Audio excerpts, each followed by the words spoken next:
Voltamos com o programa Visão Parlamentar, onde recebemos hoje a vereadora Ângela Guadagninin falando sobre a lei de zoneamento na cidade de São José dos Campos. Olha, a questão das casas populares é uma grande preocupação do governo, de seu partido, doutora, o Partido dos Trabalhadores. Essa questão das casas populares, em conjunto com os grandes programas habitacionais, não só o do município, mas o Minha Casa Minha Vida do governo federal, e até em conjunto com o governo do estado, o chamado Casa Paulista, essa mudança na lei de zoneamento é para isso?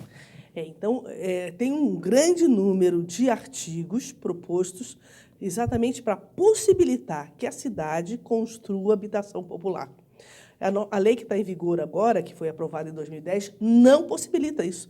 Tanto que os empreendedores que constroem prédios utilizando o recurso do Minha Casa Minha Vida da Caixa Econômica são todos para cima de 6 salários mínimos. Não tem empreendimento para de 0 a 3 e depois de 3 a 6 salários mínimos, porque o terreno é muito caro.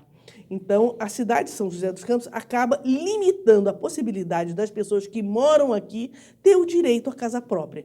Então, os diversos artigos que possibilitam isso, desde a utilização das regras que a Minha Casa Minha Vida permite, como, por exemplo, a lei de 2010, um empreendedor loteador ele só podia construir 250 casas. Aí a Caixa Econômica, na regra dela, coloca que, no mínimo, 300 casas. Então, São José dos Campos era inviável de construir pela própria lei. Então, um dos artigos é possibilitar que o empreendedor, um loteador, utilizando os recursos da Minha Casa Minha Vida da Caixa Econômica, construam 300 habitações. Então, tem todas as regras de construção, deixar arruamento, o tamanho dos lotes de, no mínimo, 140 metros quadrados, para também não ficar uns lotes muito pequenininhos, com casas muito pequenas. Então, tem todas nos diversos artigos que regulamenta exatamente a possibilidade de pegar recursos. Tem outros artigos que utiliza o que a gente chamava antes de vazio urbano, que eram áreas que estavam paradas em vários bairros da cidade e dando destinação a essas áreas para as ZEIS, Zonas Especiais de Interesse Social, que possibilita a construção de habitação popular de 0 a 3 ou de 3 a 6, com recursos da Minha Casa Minha Vida, da Caixa Econômica. Então, são artigos que estão preparando a cidade para a inclusão social, preparando a cidade para que as pessoas de baixa renda também tenham e consigam, alcancem o sonho da casa própria. Então, esses artigos são diversos artigos, desde, como eu dei um exemplo, de modificando a lei anterior, que possibilita a construção de 300 casas, há a questão de tornar ZEIS algumas áreas da cidade, que com isso barateia o custo da terra e o custo da construção do loteamento fica menor e, por isso, facilita exatamente para propiciar moradias para essa faixa de renda que hoje é pouca na cidade, não tem, né? E, ao mesmo tempo, dá alguns benefícios para o empreendedor que for construir moradia para essa população, de 0 a 3 ou de 3 a 6, que hoje o mercado não assimila, não investe, não produz habitações pela população. E a questão da verticalização, né? A oposição tem criticado, acha que o exemplo do Henrique Dias na cidade foi um exemplo de verticalização que não deu certo para a habitação popular, e eles têm criticado nesse sentido. Essa modificação também viabiliza isso, que sejam construídas conjuntos habitacionais verticais? A lei permite, tem artigo que permite a verticalização, está estimulando a construção de loteamentos com casas, mas também permite a situação de predinhos de 4 andares.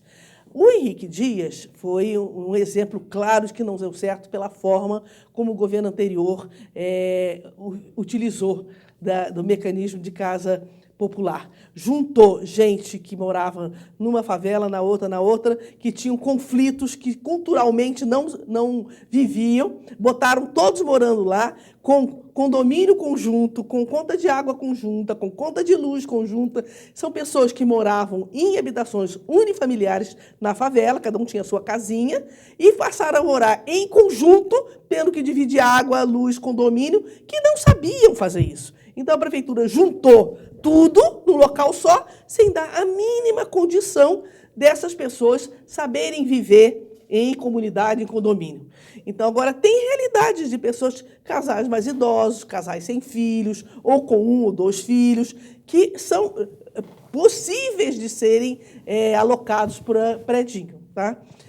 Aqui a cidade já teve, há muitos anos atrás, diversas experiências de predinho. O Interlagos, lá na Vila Industrial, é um exemplo.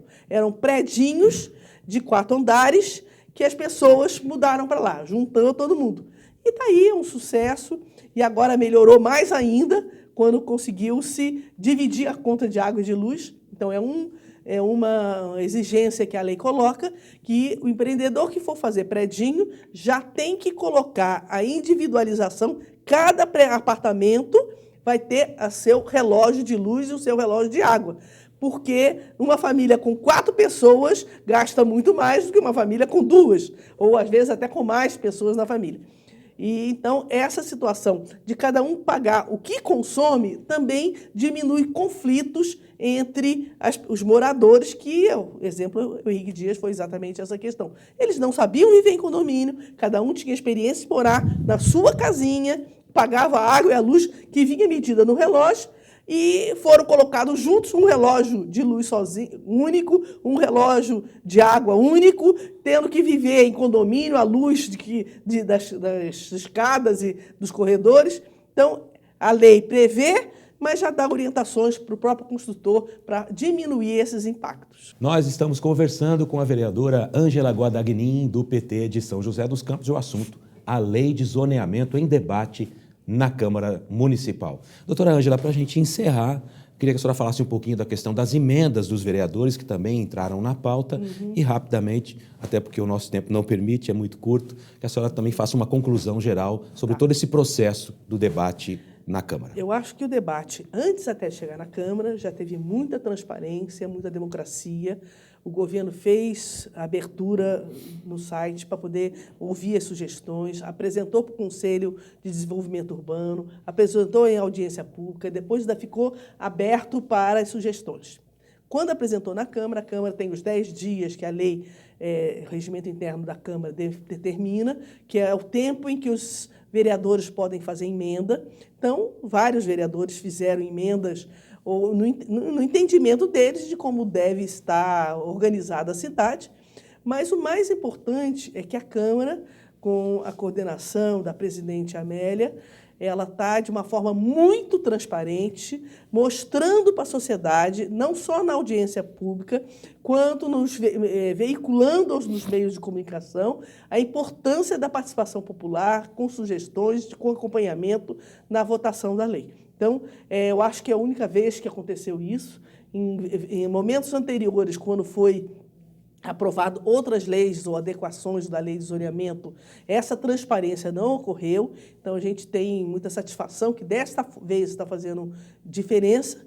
E tem emendas que aí agora vão ser analisadas em conjunto pelos vereadores e no dia da votação vão ser votadas uma por uma, até para compreensão das pessoas que forem lá no plenário da Câmara acompanhar. Porque tem emendas de um jeito e do outro sobre o mesmo assunto.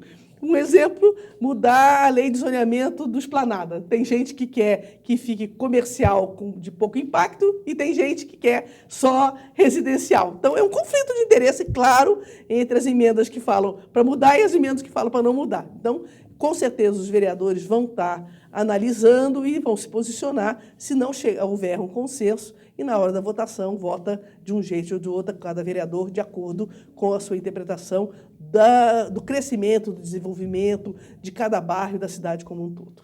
Doutora Ângela, muito obrigado por sua participação aqui no Visão Parlamentar. O nosso programa termina por aqui, mas volta em breve com mais um convidado, mais um vereador da nossa cidade. Até a próxima.